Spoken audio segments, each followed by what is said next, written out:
Habits and Health, episode 16. Welcome to the Habits and Health podcast, where we believe creating healthy habits should be easy. Brought to you by an educator and coach for anyone who wants to create a healthier life. Here's your host, Tony Wynyard. Welcome to another edition of the podcast where we give you ideas for habits that you can create to help your health.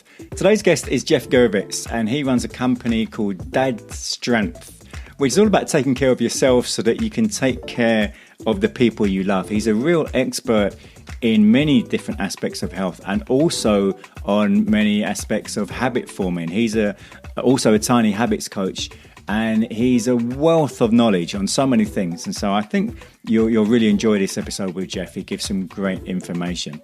Please do share the episode with anyone who you think would get some great value from it. I hope you enjoy the show. Habits and Health. My guest today is Geoff Girvitz. How you doing, Geoff? I'm great, thanks. How are you? I'm pretty good, and I think this is the first time we've made a trip to Toronto on this podcast. So, okay, I'm going to do my best to represent admirably. Is it Torontonian? What would you call a native Toronto? Yes, yeah, I suppose so. Although I'm not a native Torontonian, to be fair. I grew up in Calgary in the West, but yes, a Torontonian. Right, okay. And because you just before we started recording, we were chatting, and you said you've been there, 20 years now, wasn't it? Yeah, just about. And how, for those who don't know Toronto, what is Toronto most famous for? What is Toronto most famous for? That is a good question. For non-Canadians thinking it's the capital of Canada, which it's not. I would say in more recent years, the food scene here has been really tremendous.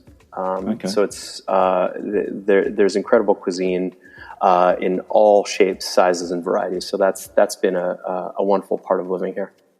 And don't you have, I might be getting this wrong, but don't you have a pretty cool film festival there as well? True. Yeah, the Toronto International Film Festival is one of the big ones. When I first moved up, I would regularly attend. It's gotten to be a bit too much of a zoo in recent years, but I'm definitely a movie guy, so it's always kind of cool to see what's going on. Yeah. Cool. And work-wise, you're actually, rather than me try and butcher what you do you want to explain to the audience what you do? So since 2008, I've run a gym in downtown Toronto where we really try to break down the process of integrating fitness into your life and make it really accessible. I think there's a lot of cultural baggage that comes along with that. Outside of that, I'm always busy with something. We know each other through the Tiny Habits community, so that's been a big part of my life over the last year. Yeah. And for those listening, I've interviewed one Tiny Habits coach. That was about 2 months ago. Do you know Shannon? I don't actually. Yeah, he's a memory guy. He helps people with memorize huge chunks of information. He's amazing. So yeah, I interviewed him on episode 1, funnily enough, of this podcast. That's so cool. I'm always so impressed by people with incredible memories like that. That is not me.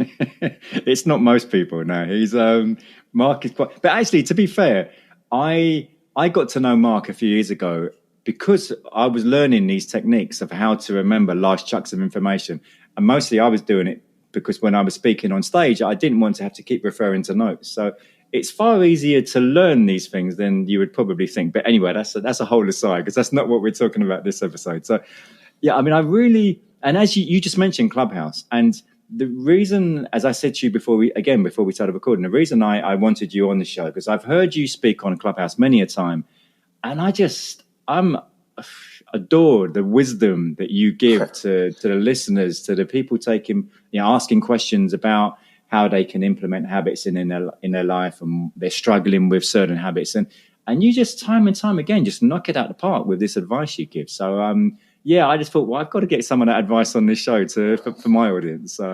And you speak about all things sort of like health, but it was clear to me from listening to you on Clubhouse, you have a lot more knowledge simply than fitness. It's like pretty well rounded, your knowledge, it seems. Well, it's kind of you. I can assure you any sort of wisdom, if you want to call it that I've come by, it has been through trial and error and just doing everything wrong for many, many years. I think in the context of behavior change, I have for well over a decade really been understanding that to be at the heart of what we do. I mean, it's it's almost absurd when you think of it that there's even a fitness industry. Why do we need to convince people that exercise is a good idea or, eating for health is a good idea? And I'm not talking about elite sports or trying to be on the cover of a magazine. I'm just talking about living well. However, there's all this friction around it and there's so many misconceptions. So getting to the heart of the human component of this is, I think, what the particular challenge is. And I suppose that's what continues to sort of fascinate me and keep me involved with this stuff. You just mentioned misconceptions. What would you say some of the misconceptions are? Oof. How long is this podcast? I'm going to start with I think the biggest one. And this is, it's this, I don't know, blame it on Protestant work ethic, I guess. But there's this idea that for your fitness to be successful, it has to be grueling. Everything's got to be really almost unenjoyable, and to the point where people don't begin the process by asking, what would I like about this, or what would make me happy? Where would I find pleasure in doing this? But just what is the most effective? And maybe not even that question. What just feels the hardest? How do I show people? How do I show myself that I'm tough, that I have willpower? The whole conversation. Hopefully, we'll get into this because this segues really nicely into tiny habits. This whole idea that it is willpower dependent or motivation dependent, wow, is such an Achilles heel for so many people. And if there's one phrase that I've heard more than any other over the years, it is, I know what to do, I just need to. And that's where I'll hear something about either willpower or discipline. And kind of what you were touching on just then, for quite a while now, I often use the phrase movement rather than exercise because exercise just seems to scare some people. And they have this whole image of what they think exercise is. And then I use movement and it seems to, I don't know, be softer for people and it's more acceptable or something. That makes sense. I like that. And I've found the same. So what do you think it is about exercise that scares people? Wow. Well, where does it start? Where do we get our information about what exercise is? If you are young and athletic, you might get pushed into sport. And often, to this day, even at fairly high levels, there are a lot of coaches that operate under the idea that mental toughness is paramount. And, I used to have to deal with this with coaches of combat athletes. And I'm like, these are professional fighters. These are people who have stepped into the ring or the cage many times, who have gone through training camps, which are unbelievable. And I would like to think we're over that hump and we can be more strategic about what we're doing, but people keep getting stuck there. If you're in school, coaches might take that approach, and that is, and might actually suck all of the fun out of fitness. And every parent, we can't help it. Every time my son touches a piano key or a soccer ball, part of me is going, is he a prodigy? Is this what he's going to do? And I'll let you know if something turns up. But I'm afraid, he's 4 years old now, and I'm afraid if he's really into something like baseball or football, what's that going to be like for him? What are the other parents going to be like? Are they going to be shouting at their kids? I don't have any patience for that, and I don't know how I'll deal with it, because it's just, they're going to be 7 years old. Nobody's scouting them for the pros, for the major leagues. It's really not a big deal. So I think sometimes there's that influence. There's what we get in the media, the sort of classic training montage It went in there. Much of my life view as an adolescent was informed by Hollywood, and this idea that do something terribly that you hate, but just keep suffering through it, and somehow miraculously you become great. Which is, by the way, which is not how skill acquisition works, not how mastery or deliberate practice works. But we're dealing with this this burden. I'll mention one more thing, which I just call the double down fallacy, which is, okay, I wanted to be exercising, I haven't been, I've let my fitness or my nutrition or whatever other health behaviors slip, and now I have to make up for lost time, as opposed to just start where I am and move forward at a sustainable pace. So these are just some of the misconceptions that I experience. And there's the whole body image thing doesn't help either, does it? No, and that can get really complex. Absolutely. Well, one of the things that was going through my mind when you were speaking just then is about, I guess, kind of CrossFit in a way hasn't helped with a lot of people have this image of CrossFit and about, you have to punish yourself, the pain and so on. And in some ways, it seems that hasn't helped the situation. I don't know. Do you have any feelings on that? Yeah, and I'll do my best to be semi-politically correct here. I think that, okay, let's start with what CrossFit does well. CrossFit does community well. The people who are coming and who are involved are really excited about it. I mean, that's the joke, right? That's the sort of classic joke. People, a CrossFitter can't wait to tell you about it, or talk about how sore they are, maybe how tough their workouts were. And it's sort of a badge of honor. And I think there is something, it is a really bonding experience for humans to suffer together. That sort of shared catharsis is a big deal. And I think they recognize that. The other reason I think CrossFit was, will kind of be an important chapter in our history of physical culture was it was the first time, I think, in a popular sense. I mean, there have always been garage gyms. Strength athletes just kind of recognize what appeals to them about the sport and find ways to move heavy stuff around. But CrossFit was on the heels. The big box gym model was sort of conceptualized, I want to say, in the mid-'70s, and was really rooted in bodybuilding culture and this idea of, all right, we're going to get a bunch of machines so that, A, we don't need a lot of skilled coaching, something you can theoretically do on your own, and B, they all have a footprint, a controllable footprint. You don't need a lot of space. And people kind of rotated through these, and this isn't my joke, but I'll gladly steal it here. And they didn't know what to do with the women, so they put them in a room and made them dance. And that was sort of the big box gym model. When we opened our facility in 2008, CrossFit had already sort of begun to get traction, but wasn't well known at that point. And the fact that we had a big open space confused people. And multiple people I remember back in the day would walk in and ask me, so are you still renovating? Or they were waiting for every square foot of space to be filled with machines and equipment. And so CrossFit did change that, let us know, okay, we don't need a luxuriously appointed space. We can be pretty bare bones. We can use unconventional tools. We don't have to necessarily spend a lot of money. All that's really positive. But yeah, turning it into a sufferfest, for most people is not going to be sustainable. So, and this happens all the time. And I think this comes back to that same idea. I know what to do. I've done it before. That's often an addendum. I've done it before. I just need to. And my question is always, well, why aren't you doing it? Why did you stop? And the answer is either people got injured or it required such high levels of motivation or such intense recovery that once you fell out of that mode, it was really tough to get back in. And so that's, so the question, I think we really have to, when we judge these things, we have to look at them through a much longer temporal lens.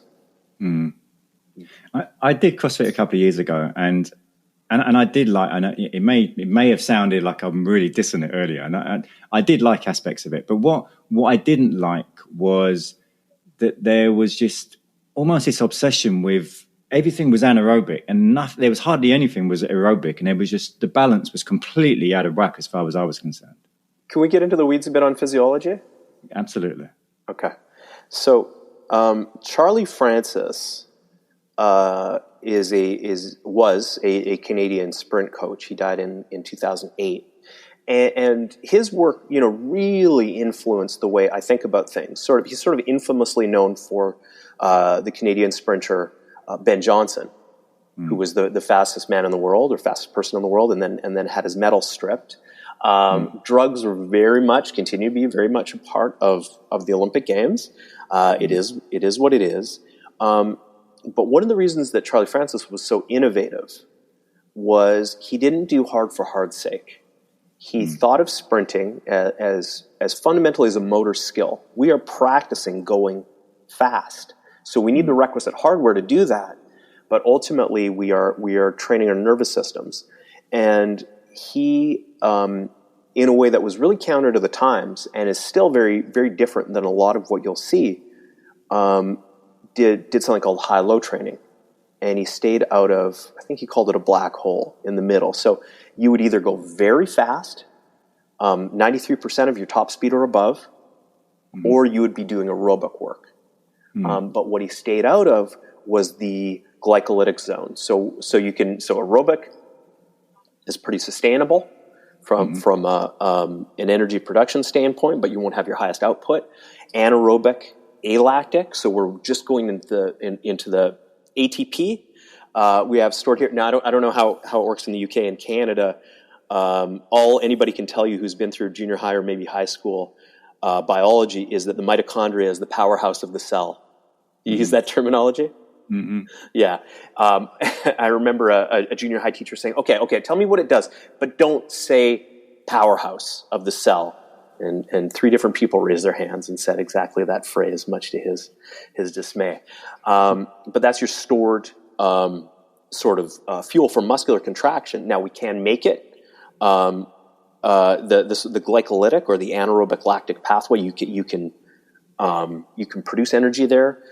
It won't be your peak output, but it is also really fatiguing and may not be ideal for longer-term athletic development. So when we used to work with fighters, we would recognize that's part of the sport, or wrestlers. So we would prep them pre-competition for this. But outside of pre-competition, we stayed well out of that. That is also where things feel the hardest. And a lot of CrossFit just gravitates right to that zone.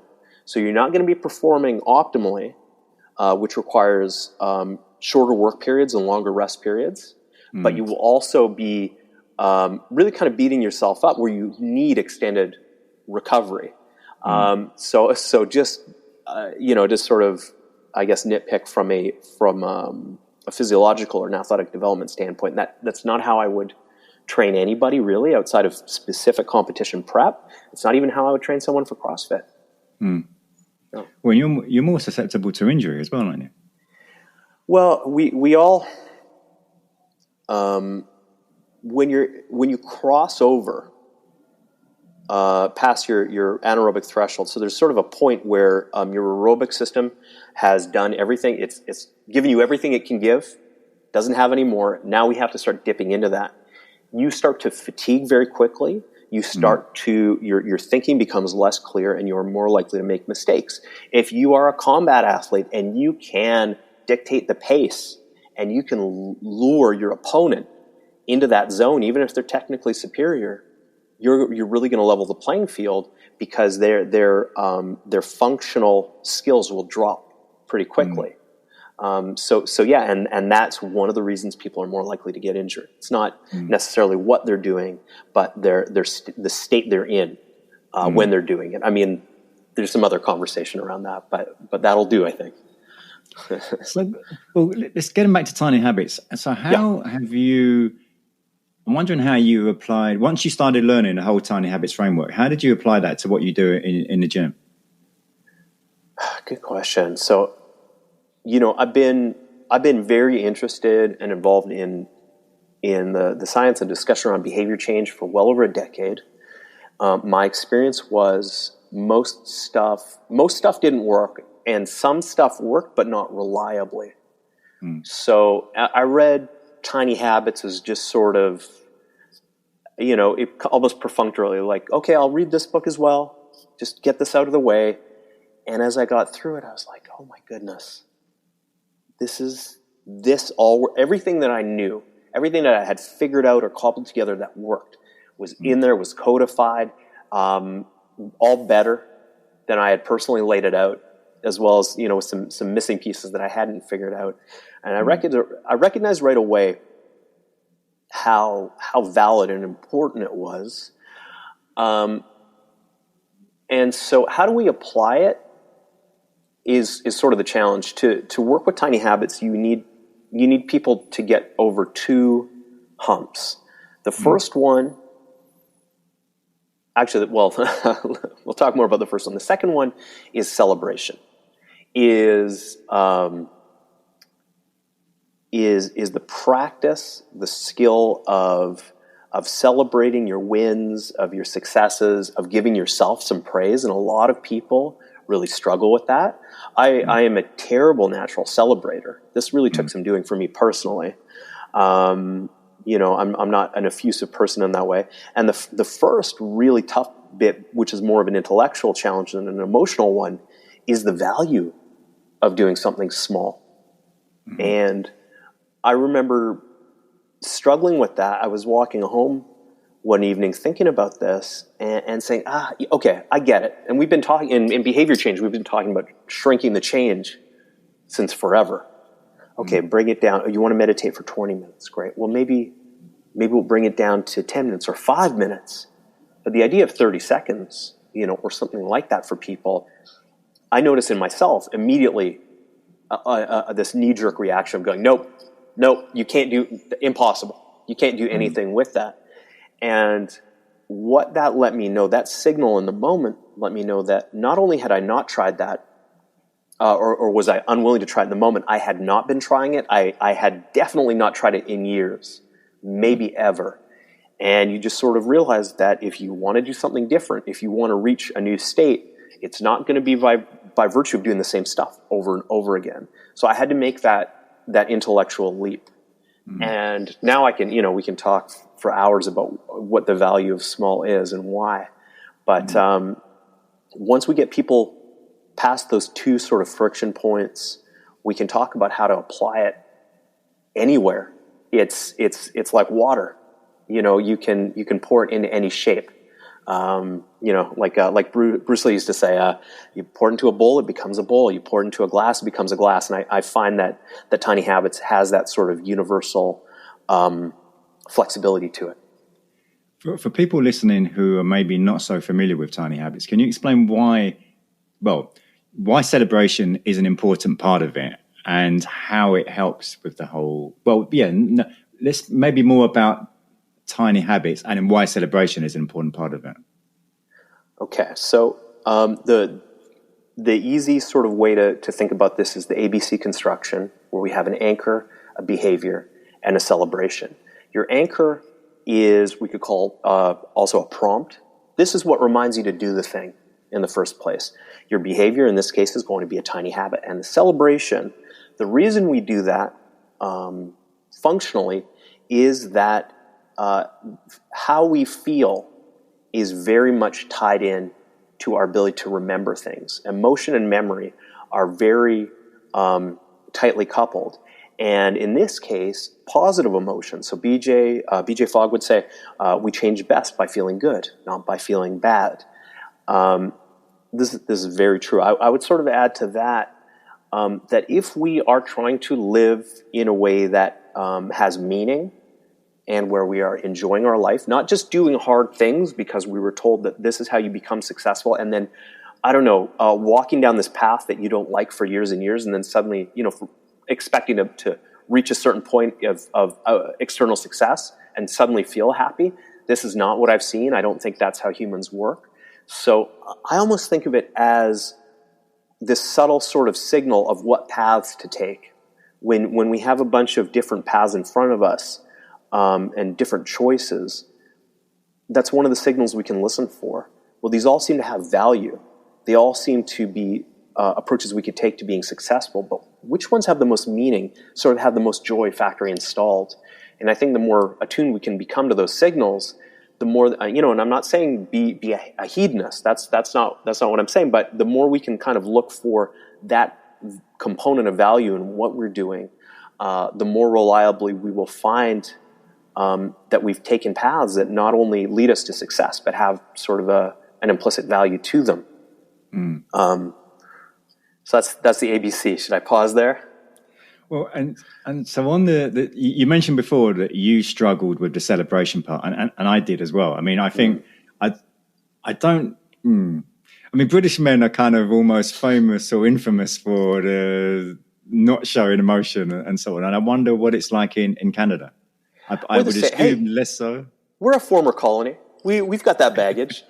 A friend of mine in a discussion about men and emotions suggested that, well, perhaps men struggle so much because our palette of emotions range from pretty shitty to okay, I guess. Like that's what we've got. So the ability to describe emotions, to be more attuned to nuance, and it is we haven't been given that sort of education culturally. Maybe not by our parents. Things are changing in some really positive ways. A big part of my son is 4, and part of his junior kindergarten experience is learning that vocabulary of emotions, being asked every day, hey, what things fill your bucket? How's your engine running? They'll ask. Finally teaching those emotion regulation skills as part of a curriculum, I mean, feels really important and feels like it's long overdue.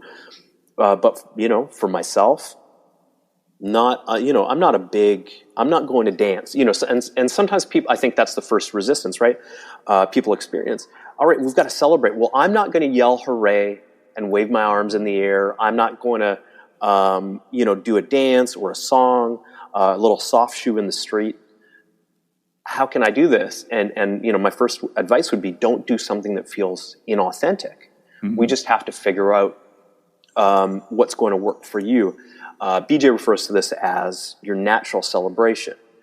For me, I tried so many things. I got downright weird about it, Tony, as I tried to come up with these elaborate approaches to celebration. One day, I was listening to a podcast.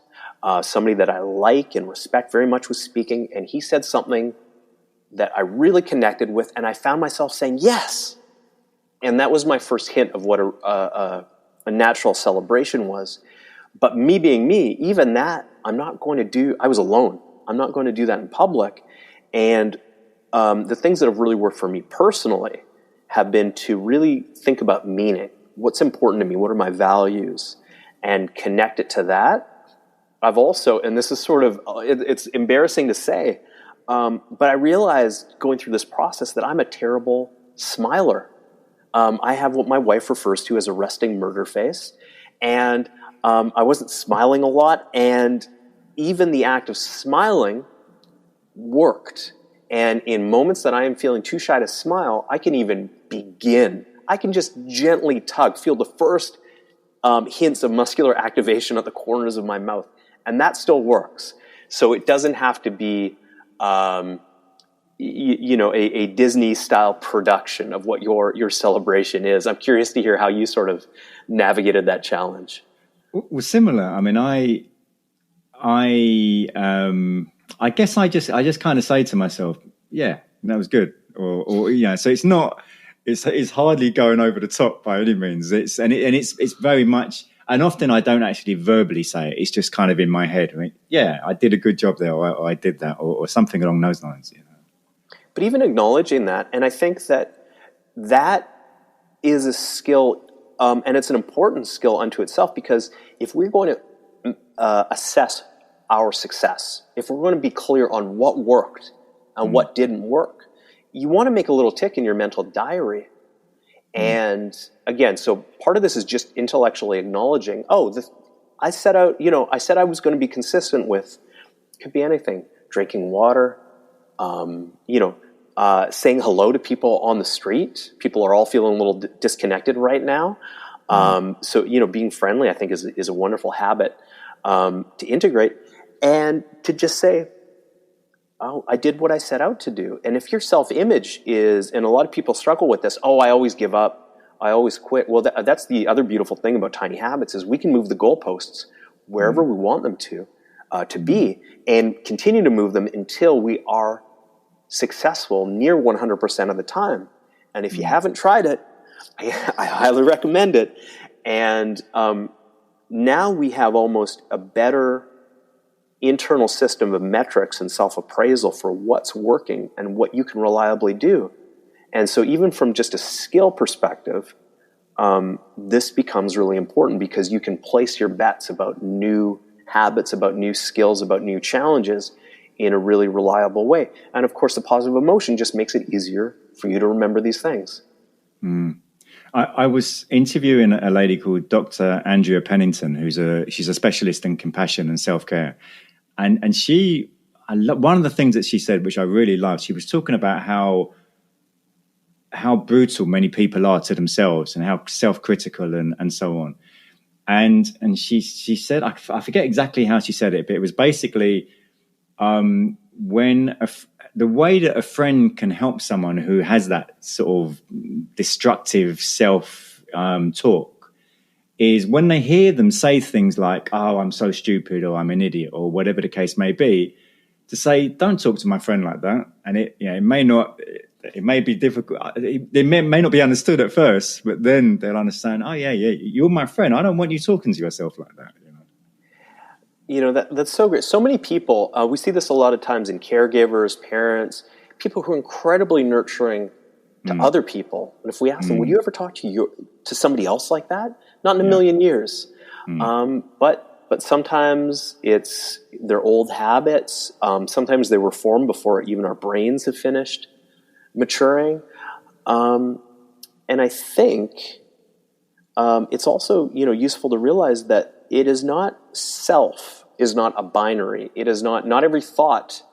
It's you, but it's not all of you. And we can have thoughts of different types, at the same time. And so just, recognizing, all right, well, that's the asshole part of my brain, and he's quite vocal. But I also have a kind and compassionate part of my brain. And so one of the tiny habits that I incorporated for myself is, when I notice that I'm lingering on something negative, I will spend at least twice as much time focused on something positive. So I will just start there. And because we have a negativity bias as humans. There's a reason our species is still around, and we are sort of hardwired to be extra aware of danger, things that will kill us or harm us. And so we have to, for that reason, be extra deliberate about counterbalancing that, especially since most of us are fortunate enough to not have to worry about physical survival on a day-to-day basis. What habits would you say have made the biggest difference to your life? The first habit that was really powerful for me, I was maybe a third of the way done the book. And the concept of Pearl habits, which is really, I think a lot of credit goes to Linda Fogg, to BJ's sister. And so normally when we talk about, I mentioned that ABC construction. So we have our anchor, our behavior, and our celebration. So the anchor, most of the time we talk about an existing action. So not a calendar reminder or a Post-it note, because most of these things just become white noise after a while. But if we look at behaviors, because we already have a bunch of habits, we're very successful at creating them. So whether it is after I turn the coffee maker on in the morning, after I pour myself a glass of water, after I put my feet on the floor in the morning, mornings are particularly stable in terms of habits. So we use these actions as our anchors, but we can also use internal sensations, and those could be bodily sensations like noticing hunger or needing to go to the bathroom.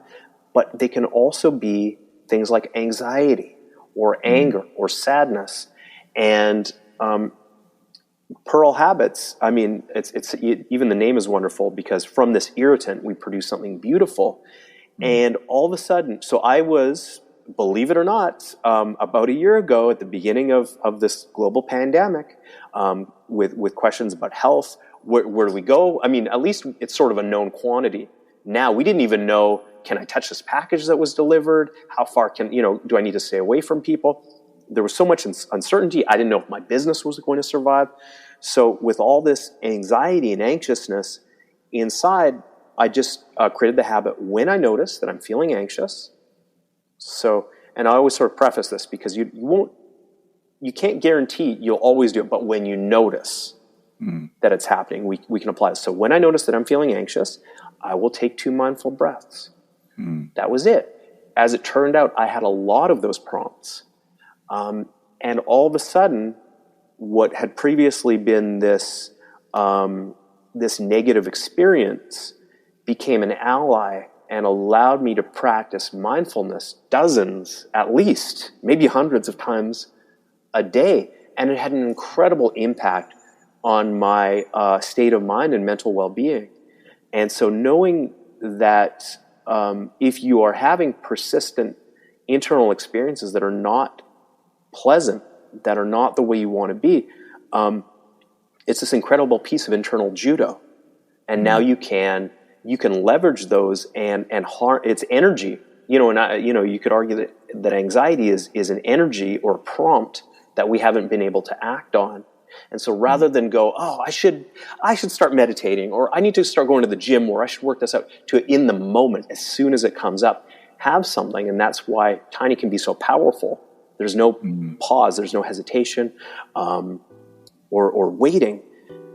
It can really be transformative, and that was definitely the experience for me. We hope you're enjoying this episode of the Habits and Health podcast, where we believe that creating healthy habits should be easy.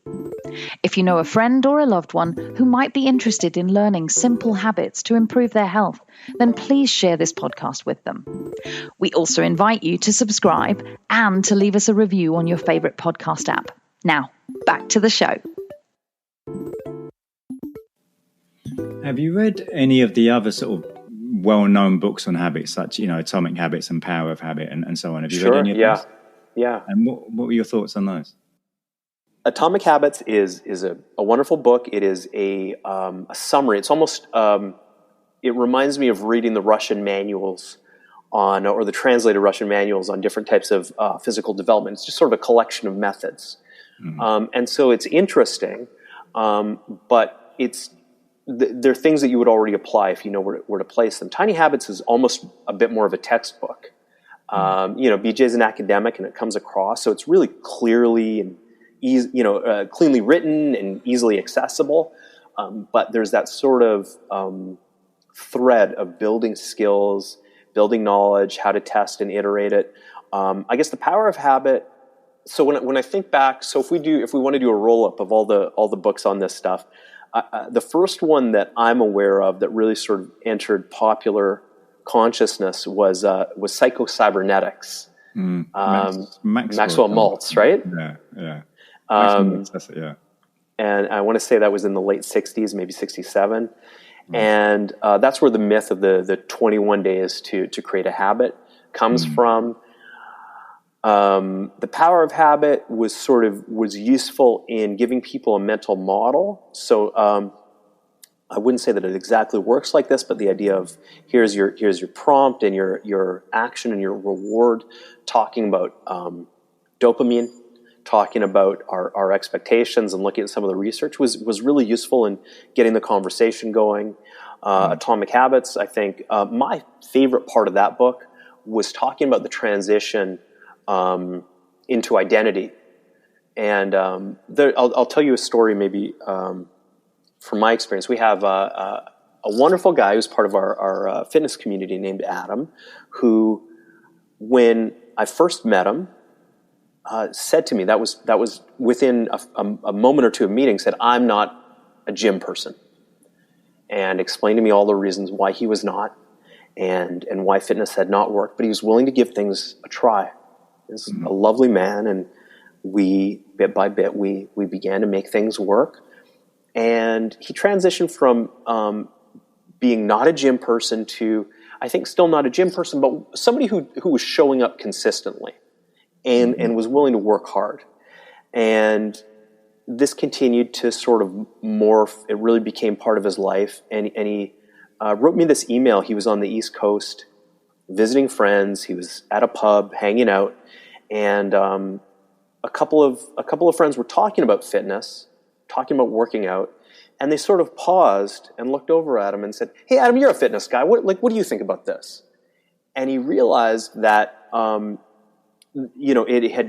the transformation had sort of been complete from those sort of tinglings internally to the way he had thought about himself. First by, but I do the work, to becoming more comfortable and familiar for this becoming part of his life, to the point where on a long enough timeline, other people will begin to see the signs of that. And without him present, he's an unpretentious person. He's soft-spoken.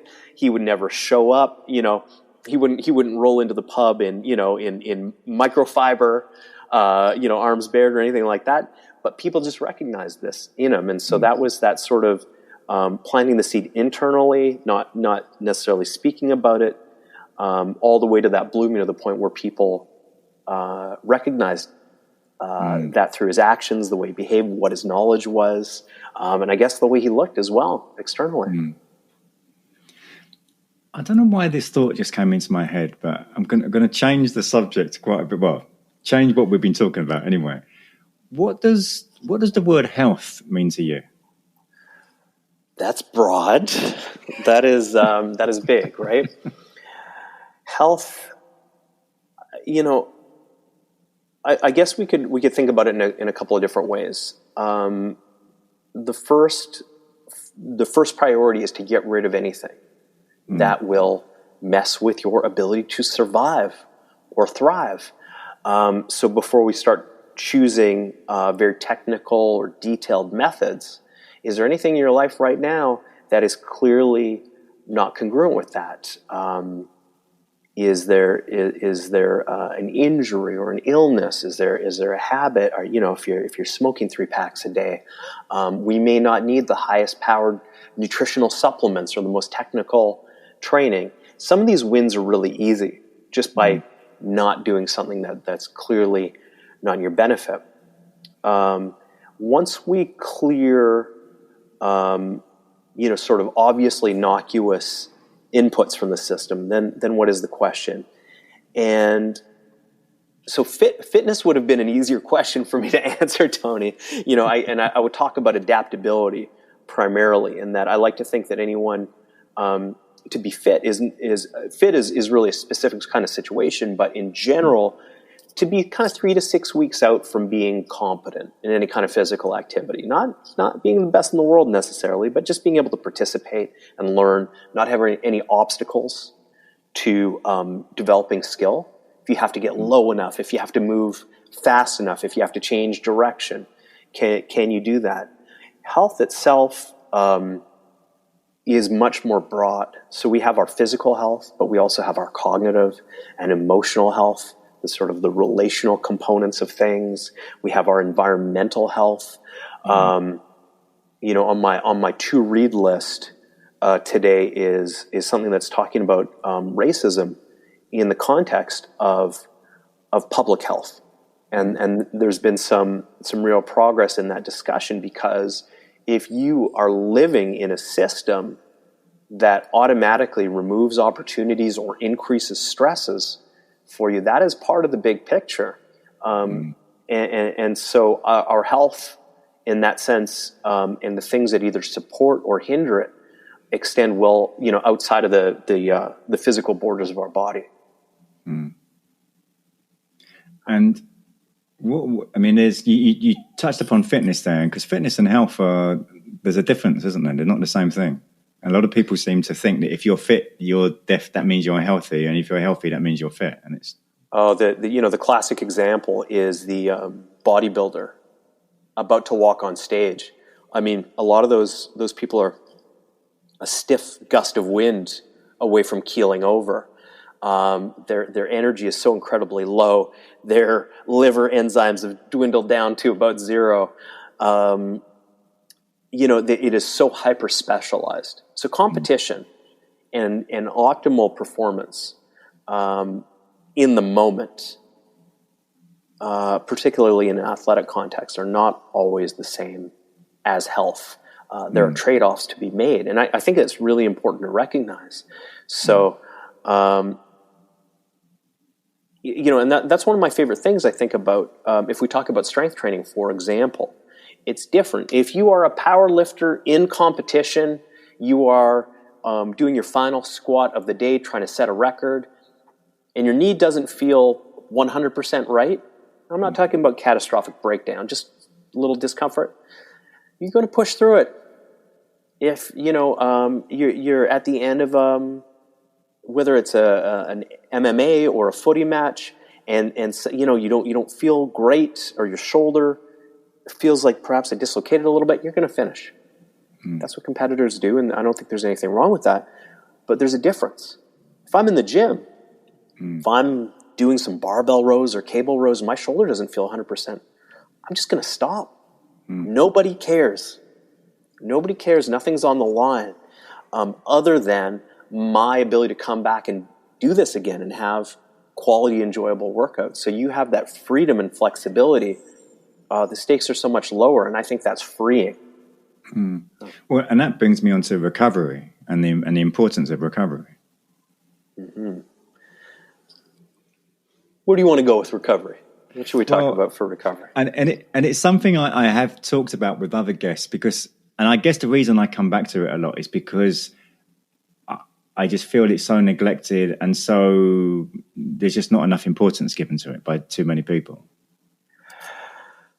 Yeah, it's sort of, the rumblings in the fitness industry is that recovery will be sort of more trendy over the next year. That's the way it's been for maybe the last year and a half, 2 years. But we do have to recognize that exercise is a stress. Not all stress is negative. There is just a sweet spot. If we're understimulated, we don't adapt. If we're overstimulated, overstressed, we also can't adapt. We've exhausted our sort of adaptive reserves. So we stress ourselves. We apply measured stresses in a way that we can adapt positively. And so we need two things. We need the right dosage. Too low or too high, and it's not productive. Too low is merely not productive. Too high could also be dangerous. And then we need some ability to recover from it. If you're recovering immediately, or you're repeating the same thing day after day, it's either because we have undershot, which is okay. Maybe we've shot precisely right. We need something that is that sustainable, but more likely, we are not recovering sufficiently. We have sent all these signals to our body to repair tissues, to build new neural connections, to myelinate pathways. So we need the raw material. So protein is the obvious nutrient of choice, but we need fat too. Most of the nervous system and brain is made of fat. So that needs in place. It needs to be in place. We need the micronutrients to support all this development. So much of this happens during sleep. So if we are chronically under-recovered, we're not going to be at our best. Now, is that the direction you were going, or did you have something else in mind?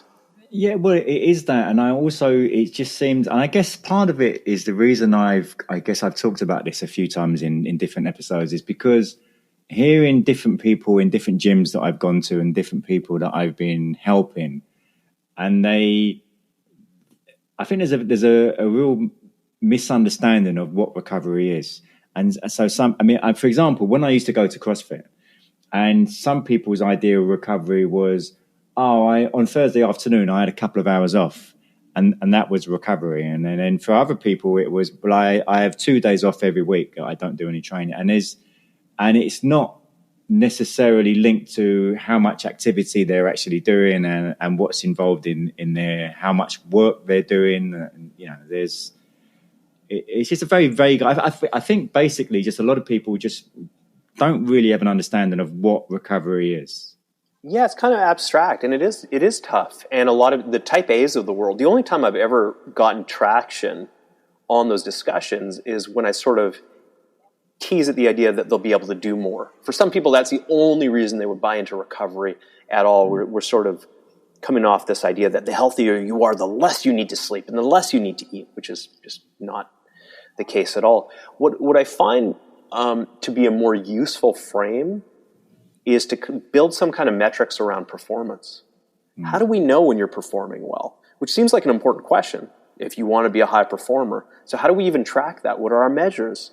So, we might use, for an athlete, we might use repeated vertical jumps as an example. Something that's a little more tied to your nervous system. There are also ways to give you clues, such as measuring heart rate variability. But you want to form a global picture. I would never rely on only one metric, but I would look at how things are trending. And then I would play around and ask, because we don't want to over-recover. We don't want to recover, spend more time recovering than necessary if we're really driven. But when do we see, if we come back and repeat this work the next day, is it of an equal quality? And if the answer is no, there's a good chance we're under-recovered. And what I'll mention about this is if you are really driven and competitive, let's say, so we'll talk about working at a perceived rate of exertion. How hard is this on a scale of 1 to 10, as an example? We might say, all right, well, we can't, it's not possible to work at 10 out of 10 every day, unless you're absolutely a beginner, right? Because you're not even neurologically efficient enough to dig into that. But let's say you're intermediate or advanced athlete, and we want to work at about a 7.5 to 8 out of 10 today. And that effort, the way that feels, translates into a certain output. Oh, I lifted 90% of my max weight for 3 reps on a deadlift, and so on and so forth. We have these sort of external metrics. So just because you're under-recovered does not mean you can't come in the next day and do the same thing. That is often the case. However, the question we want to ask is, what is the cost of doing business? And if we need to be filled with stress hormones to be able to get that job done. And again, competitive people will rise to the occasion, and sometimes we really need to. But if this is just training, if this is not a competition, if it's just designed to make you better, the question is, by showing up and working now at, say, a 9.5 out of 10 to get the same work done, what's the cost of that? How does that impact recovery? How does that impact injury risk? Right? And so we don't just look at what did you get done. We look at how did it feel? What did it take to do that? And if it felt like it was far more stressful, it required a much higher level of emotional arousal, of activation, then that may actually be slowing down your progress through a longer lens. Listen, 52 minutes has gone already, and there's so many other subjects I want to cover here. So I'm gonna switch to talk about some of your reading. I know that you like reading, and you sent me some of the stuff that you've been reading recently. I actually downloaded that Scott Barry Kaufman book today, the Transcend book. Great. So yeah, I'm looking forward to this. That looked fascinating. But yeah, do you want to tell us about some of the books that you like to read and what you've been reading recently? And yeah, I mean, I'm not much of a fiction guy. It's tough. It's got to be just the right sort of level. I don't want to be punished by my fiction. I think I mentioned Thomas Pynchon. But I want it to be well written. I'm enjoying one of the members of our community actually writes short crime fiction. So I do, his name is Peter Sellers, which is pretty easy to remember. He has a book called Kickback, so I've been reading that. But mostly it's nonfiction. Yeah, Transcend by Scott Barry Kaufman, where he's looking at Maslow's hierarchy of needs through an evidential lens and saying, okay, what do we have from a research standpoint that actually, substantiates that? He's got a bit of a different perspective, so I think that's really interesting. I'm reading Adam Grant's Think Again. He's an organizational psychologist, and I'm just really enjoying the book. It's about questioning our assumptions and, overcoming our sort of cognitive biases and the parts of us that make us human. That's a fun one. I'm geeking out a bit. I'm not much of I don't understand all of the math, quite frankly. But I'm reading the Mandelbrot set is probably the most well-known fractal, and I love thinking about his great observation was all this talk about shapes, about these flat, these perfect squares and circles and triangles.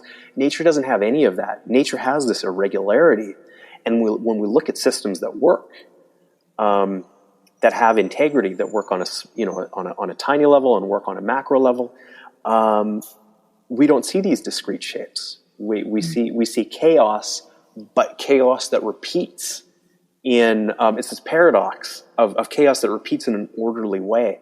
And I think anything that we're really going to learn, we're going to draw from nature.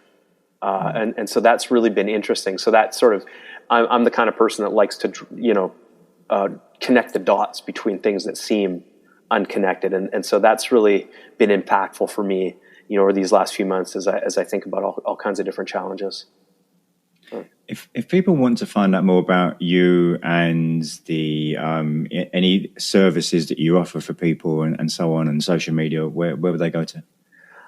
You can visit bangpersonaltraining.com, which is our website. So we deliver a lot of online services, including physical presence, which is our program for where we use movement and exercise for mental well-being. So we approach it from the perspective of how do we boost mood, boost cognitive function. And so that's really been a lot of fun to do. We use a lot of tiny habits in that. It's been really important in the approach. I am on, what am I on? Find me on Clubhouse, more likely. And so my name is spelled Geoff, Girvitz. You can email me, Geoff, same spelling at Geoff at Bang Personal Training. Happy to chat. I don't know, is that enough? I'm terrible at this part of it. For people who maybe aren't so familiar with Clubhouse, do you want to talk about the kind of things the tiny habits on Clubhouse and how it is you're helping people on the tiny habits rooms in Clubhouse? I'm such a fan of BJ Fogg, and not just because he's a smart person, but he's really trying to be a force for good in this world. I can say that pretty sincerely. And so we have a Tiny Habits Club on Clubhouse. So it's audio only. If you're not already familiar with it, I think it's really neat. It's the only social media that I've been excited or optimistic about. And it's not to say there isn't nonsense on there, but on the whole, people are very positive and supportive and collegial. You hear these sort of, you can't fake expertise really, and you can't fake authenticity. We hear this in people's voices. And so we run all these tiny habits rooms, and people are just there coaching, giving it all away for free on the platform. So anybody who raises their hand, wants to ask a question or get a little bit of guidance, are really kind of getting love bombed and getting these really fantastic coaches. It's a wonderful community. We must be running in excess of 10 rooms a week now on all kinds of topics and applying tiny habits to all kinds of challenges, from vocational selection to mindfulness to exercise. Yeah. And kids, I mean, it's a real wide range of topics and a real wide range of questions as well that come in on some of the rooms. Yeah, it's fun. So if anyone isn't, and some people I don't even know what Clubhouse is still, because I guess for us that have been using it, because it only started in end of December, January, didn't it? So some people still aren't really sure what it is. So it's only at the moment, it's still for only iPhone users, I think. Yeah, I think by May of this year, we can expect an Android rollout. It is live, audio only, and think of it as almost like talk radio, in the sense of here are some experts discussing their ideas, talking about important topics. The difference is One, you have this broad range of people you can choose from. You just sort of wander down what they call the hallway. Think of it as a radio dial, and find what's interesting, listen in. And unlike radio or a podcast, you can raise your hand. And all of a sudden you can ask a question or contribute some thoughts and completely change the direction of the conversation. Yeah, I definitely advise anyone who's listening who's not checked it out yet, definitely have a listen and search for the Tiny Habits Club. Is it called a club room? And what's the name of the? Tiny Habits Club. Right, yeah. Just search for that and see some of the discussions going on, and you'll hear Geoff's voice quite often. He's on there quite a lot, giving some great advice out to people. So before we finish, Geoff, is there any aspects of habits or anything about tiny habits that I haven't asked you that you think will be good for people to know? I think that's a good question. I think that we need to step away from, for a moment, from this sort of transactional nature and say, what am I getting out of this? What is the value of doing this for 20 seconds? What is the value of only doing 1 or 2 push-ups or taking a single mindful breath when I have these much larger aspirations? And so I would say, well, take a note from the tech industry and MVP everything. What is the minimum viable product of this big thing that you want to do? Can you do an easy version of it consistently?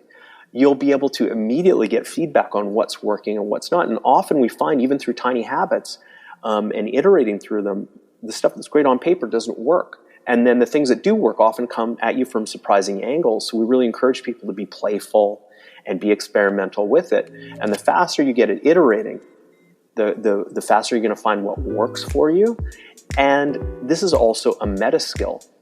So as I think of, the proverbial getting back, the idea of getting back on the horse, right? When we fall off constantly. If you are meditating, you are constantly falling off the horse. If you're trying a new business endeavor, you are constantly falling off the horse. And that can be sort of destabilizing. So building the skills to more quickly get back on the horse and reduce the downtime by just being thrown for a loop with our failures, of which there'll be myriad for the rest of our lives. That's part of the deal for being human. The more successful you're going to be. And so the value may not be immediately apparent, but as you roll this out, you'll see it turn up in some surprising ways. I think that's a great piece of wisdom to end on. So, Geoff, thank you for your time. I really appreciate it, and it's been a great episode. Thank you so much, Tony. It was fun. Next week, episode 17 with Tommy Barabi, who has gone through a lot of health issues. Well, a number of years ago, he went through a lot of health issues and now helps people with the issues that he was going through. He's a personal trainer, but he helps people also around different aspects of health. So that's next week's episode with Tommy Barabi. If you enjoyed this week's episode with Geoff Girvitz, please do share it with anyone who you feel will get some real help from some of the stuff that Geoff shared with us. And I hope you have a great week. Thanks for tuning in to the Habits and Health Podcast, where we believe creating healthy habits should be easy. If you enjoyed this episode, please subscribe and leave us a review on your favorite podcast app. Sign up for email updates and learn about coaching and workshop opportunities at tonywinyard.com. See you next time on the Habits and Health Podcast.